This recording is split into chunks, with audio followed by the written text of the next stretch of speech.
Hey, what's up, guys? Have you ever wondered what the recovery from an ACL surgery looks like, or how does it feel like going back to basketball? Today, we have a special guest, Vin, who we helped with his ACL recovery and now is back to playing high-level basketball.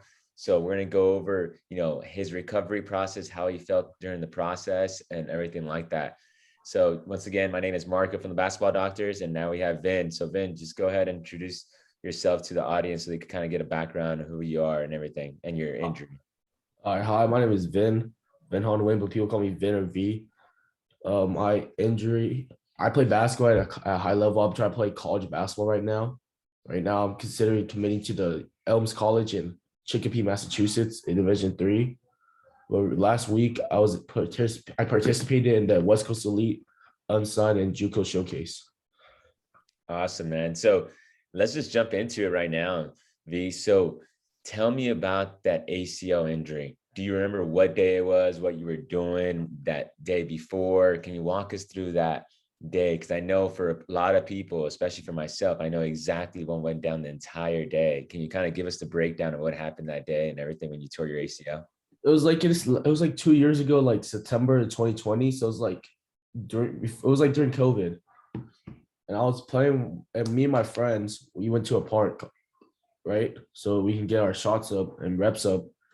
We decided to run fives with a bunch of the local park players.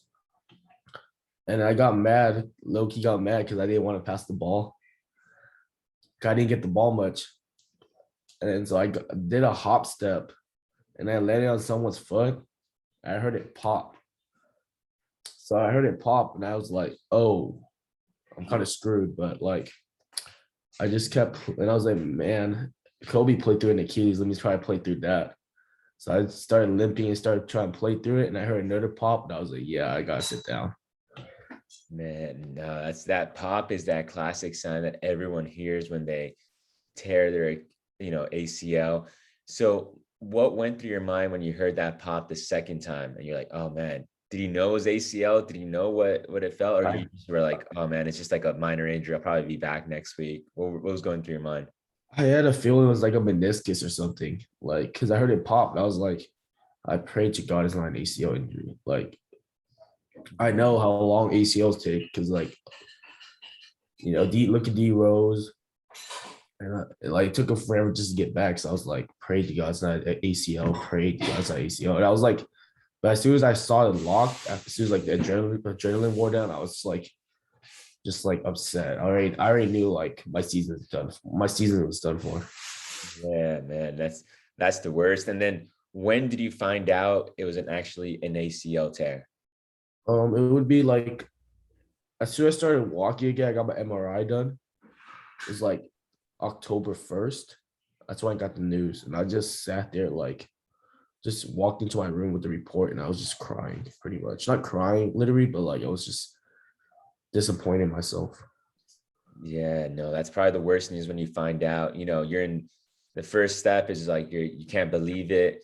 And then, you start grieving. But why were you mad or, disappointed? Was it because you lost the season or you're like, or did a thought in your mind come in like, hey, I might not play basketball ever again? Like what was going through your mind during that time? Or was It it was more you just lost your season? it was just like I had people tell me that I wasn't going to play basketball again. Like just really made me upset.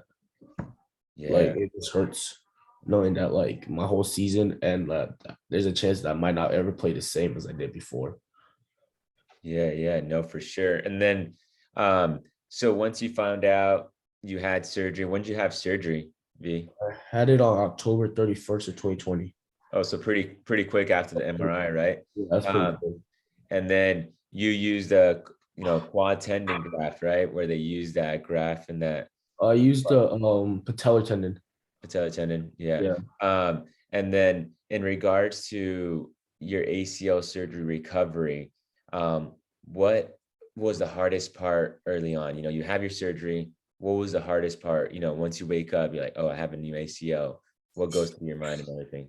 What was the pain? Like I didn't take that many meds, but the pain was pretty bad. Yeah. And then how long was the pain, for that. It was probably, for that week or two, right? And then it kind of started First two subsiding. weeks, like yeah, like the first 3 days, I couldn't even sleep. It was like Yeah. bad. Yeah. And then, no, I know everyone that has that patellar tendon, because they get piece of that, your kneecap. So that harvest site is kind of painful.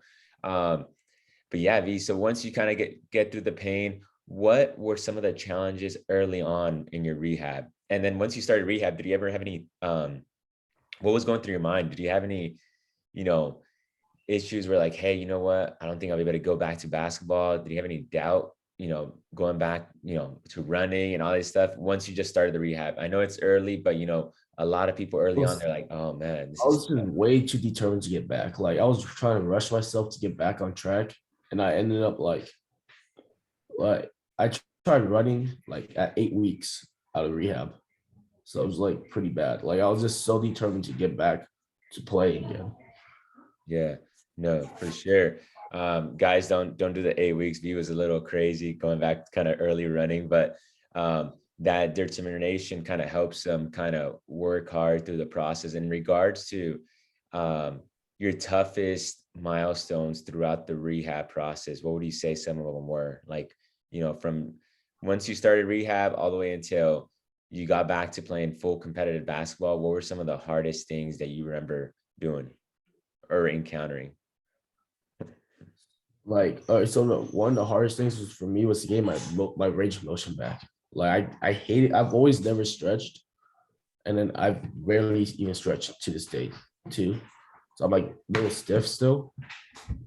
Yeah. But when I first started like rehabbing and everything, they have me do like the little banded slot with like the belt. You have you like do like the little slides. I would never do it at home, and so my range of motion would be stuck there for like a long time. Yeah, To, yeah. to like a week, no, to like 2 weeks just to get my range of motion from like 80 to like 110. It was Yeah. pretty bad. Okay. And that the range of motion is definitely something that a lot of people have issues with in the beginning. How about after range of motion? Because I know we hoped you more towards the end stage, more getting you ready towards basketball. Was there any things that are barriers or doubt or or activities that you were scared of once you were first getting back into basketball? Like for example, cutting, jumping, landing? What were some of the hardest obstacles you had to face in regards to more of that, return back to performance basketball throughout your ACL recovery? Well, I was just gotta say movement. Like I got back way too early, in my opinion. I think you agree with me too, Marco, because like as soon as the doctor cleared me, like at 8 months, I was ready. I played my like first tournament right after he cleared me, and I was going like 130%. And I think we can both agree how like just how dangerous that was for me. Because I remember that one tournament had like 3 ACL scares. Yeah. Because my mentality wasn't even ready for it yet. I just wanted to play again, just like try to get as much exposure as I can. Yeah. Yeah. No, I definitely agree. And that's one thing that we talked about V is like, hey, and this is for everyone that's listening. Once, if a surgeon clears you, that still doesn't mean that you're still ready to go back. That's why V, contacted me, and then we started kind of working to get the fear out of his mind with the movement and get him just physically prepared for basketball. Because even at 8 months, even though you were working hard, you were doing a lot of strengthening, that movement's a different story, because one, you have to be physically ready and also mentally ready for those movements.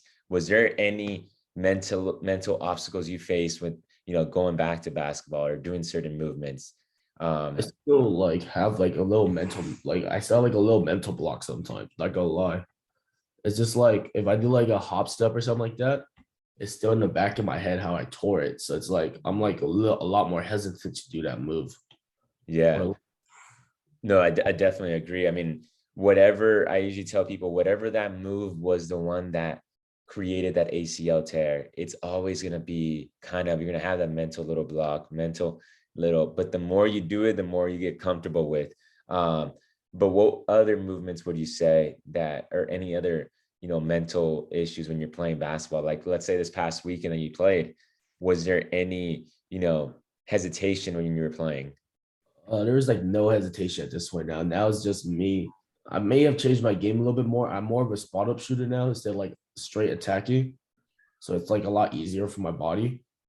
So that's Yeah. like one thing I had to like change. But like I didn't really like wasn't really concerned. Even when I drove in, I didn't like I forgot I tore my ACL. Like that's how like good I feel lately. Yeah, no, that's great. And then would you say when you're playing basketball that you said you forgot about it?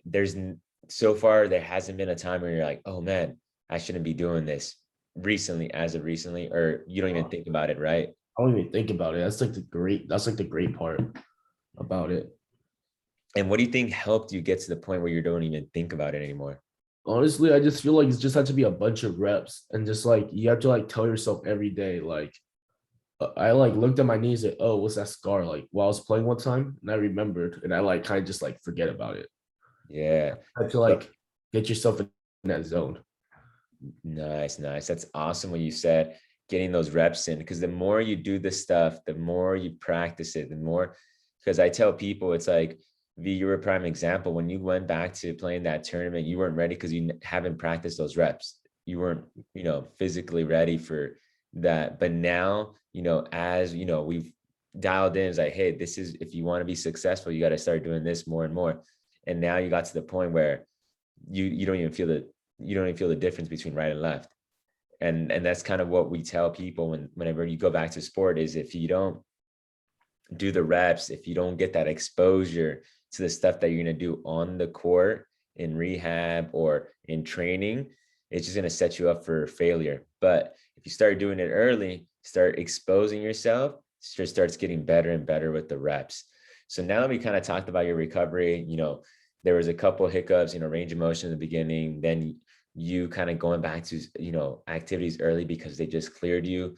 But then you found out, I was like, hey, I need to get better and stronger. And that's the good thing about V. Like I tell people, he didn't stop his rehab at 8 months when he got cleared.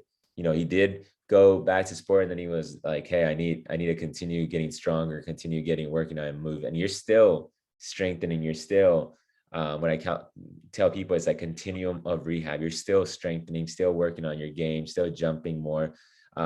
So he hasn't stopped. What is some advice that you give to people that are going through the ACL recovery, let's say early on, and then also once they get back to sport? You just gotta like push through it in the beginning. Like it sucks. I'm not even gonna lie. Like everybody was telling me to quit. I almost like quit on the spot. Like there's a time I think I was like trying to go a single leg squat and I couldn't even do it. I kept like eating it kind of. And I was like just close to like quitting. And I just Yeah. remembered like I just got proofs. I just got to make myself happy, make myself proud, and just prove everyone else wrong. And Nice. and then for sports wise, you just gotta be like, yeah, even though the doctor cleared you physically, you gotta ask yourself the truth. Am I actually ready? Like I tried like lying to myself, say, oh, I'm ready, like mentally. Like, but as soon as the court hit, as soon as someone pushed me, my body was like flopping. It was like kind of like flopping in different ways. Like I'll try to get a rebound, they'll push me, and I'll like land in like the most awkward positions. I didn't like, I couldn't even jump like naturally as I could, as I thought I could without pressure. No, that's a great point that you had, man, about not lying to yourself, making sure you're fully clear. Because sometimes when they clear you, they usually just go by timeline. Hey, you could run at 12 weeks. You could go back to sport, but sometimes you're not ready. And it's, everyone's a little different in their rehab process. They take longer, shorter, but that's awesome. And then my last question is if you can change up anything in your recovery, what would you have done differently? Either early on, the middle, or late stage. I'm glad I like started going back to you during the late stage, but I feel like I should have like just worried about like my money situation later on and just went with you like the whole way through. Cause like that way, like my physical therapist before I switched over, before I started doing like you and my like insurance sponsored like physical therapy, if I felt like if I went with you the whole way through, like I wouldn't have been stuck as much as I would have been before. Because when I came to Marco throughout the middle of my rehab, I was like really, really behind. I'm not even going to lie. Like I didn't even want to jump. That's how bad that's how like mentally like blocked I was. Yeah, yeah.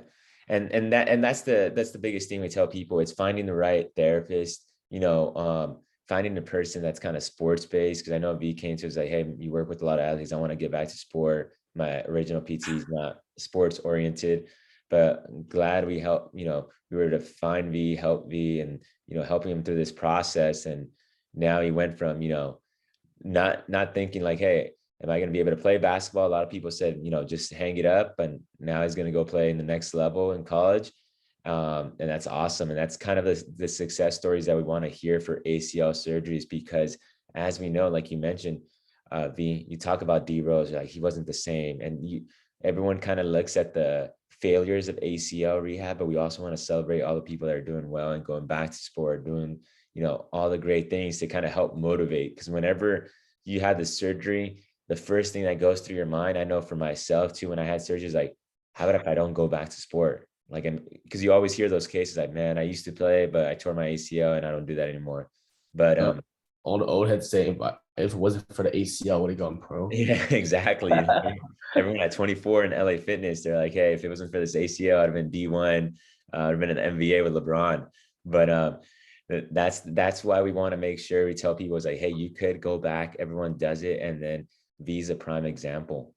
Um, but awesome, V. I don't want to keep you longer. But we always end our podcast with one question: is what is your favorite basketball memory, either as a player or as a fan watching a game?